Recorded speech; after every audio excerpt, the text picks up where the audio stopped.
नमस्कार, मी पंजाब डक. तर राज्यातल्या सर्व शेतकऱ्याला सांगू इच्छितो की राज्यामध्ये सांगायचं झालं तर आता फक्त आज 14 राहणार आहे. 16 तारखेपासून मात्र परत राज्यात थंडी मात्र पूर्वपदावर येणार आहे. म्हणजे 16 जानेवारी 2026 पासून राज्यात परत थंडीला सुरुवात होणार आहे. उत्तरेकडून वारे सुटतील, परत राज्यामध्ये थंडी येणार आहे, म्हणून हा अंदाज लक्षात द्यायचा. त्याच्यानंतर शेतकऱ्याचे असे फोन आले की आम्ही टरबूज खरबूज लावलेत, परत काही ढगाळ वातावरण राहील का? तर हे ढगाळ वातावरण टरबूज खरबूज लागवड वेलवर घ्यायसाठी चांगलं असतं, म्हणून त्यांचे फोन आले. तर त्यांना एक सांगू इच्छितो की राज्यामध्ये जानेवारीच्या शेवटच्या आठवड्यात मात्र परत एकदा ढगाळ वातावरण राहणार आहे, म्हणून हा अंदाज लक्षात घ्यायचा.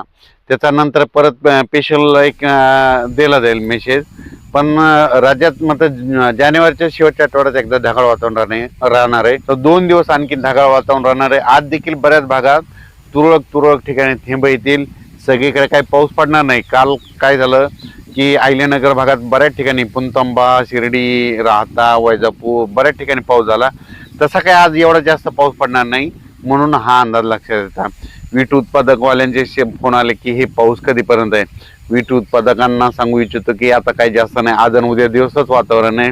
त्याच्यानंतर परवापासून वातावरण क्लिअर होणार आहे.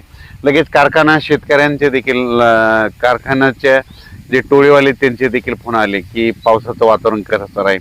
तर त्यांना सांगू इच्छितो फक्त आजच्या दिवसात थोडं ढगाळ वातावरण, तुरळक ठिकाणी थांबायचं. सगळीकडे काही पाऊस पडणार नाही, त्याच्यामुळे काही चिंता करायची गरज नाही. फक्त जानेवारीच्या शेवटच्या आठवड्यात परत एकदा ढगाळ वातावरण राहणार आहे, म्हणून ही अंदाज लक्षात येतात. त्याच्यानंतर कर्नाटकचे तंबाखू काढणाऱ्या शेतकऱ्यांना एक सांगू इच्छितो की आणि तूर काढणाऱ्या शेतकऱ्यांना सांगू इच्छितो की आज आणि उद्याच्या दिवस तुम्ही काय करा, थोडं थांबा. परवा 16 तारखेपासून परत तुम्ही खरं करायला काही हरकत नाही, म्हणून हा अंदाज सर्व शेतकऱ्यांनी लक्षात घ्यावा. तर राज्यातल्या परत एकदा शेतकऱ्याला सांगू इच्छितो की आणखी आज म्हणजे 14 आणि उद्या 15 2 दिवसच राज्यात ढगाळ वातावरण राहणार आहे. त्याच्यानंतर हे लगेच 17-16 पासून थंडी वाढणार आहे, म्हणून हे लक्षात घ्यायचा. ही थंडी जवळपास सांगायचं झालं तर 20-22 तारखेपर्यंत तर राहणार आहे. त्याच्यानंतर 22 तारखेच्या नंतर महाराष्ट्रातील परत थंडी कमी होणार आहे, म्हणून खास करून हा अंदाज सर्व शेतकऱ्यांनी लक्षात घ्यायचा. पण आता हे जे कालचा जे पाऊस आहे म्हणजे 12-13च्या दरम्यान पडलेला, ज्या ज्या भागात पडला त्या भागातल्या कांदा शेतकरी असो, डाळिंब शेतकरी असो, द्राक्ष शेतकऱ्यांना सांगू इच्छितो की उद्याच्याला मात्र बऱ्याच भागामध्ये धुकं देखील दिसणार आहे, धुळी देखील येणार आहे, म्हणून हा अंदाज लक्षात घ्यायचा आणि आपण आपल्या फवारणीचं नियोजन करायचं. त्याच्यानंतर सातारा, सांगली, सोलापूर, कोल्हापूरकडे देखील पाऊस पडला. तिथल्या ऊसतोड कामगारांना सांगू इच्छितो की आता तुमच्याकडे काही पाऊस येणार नाही.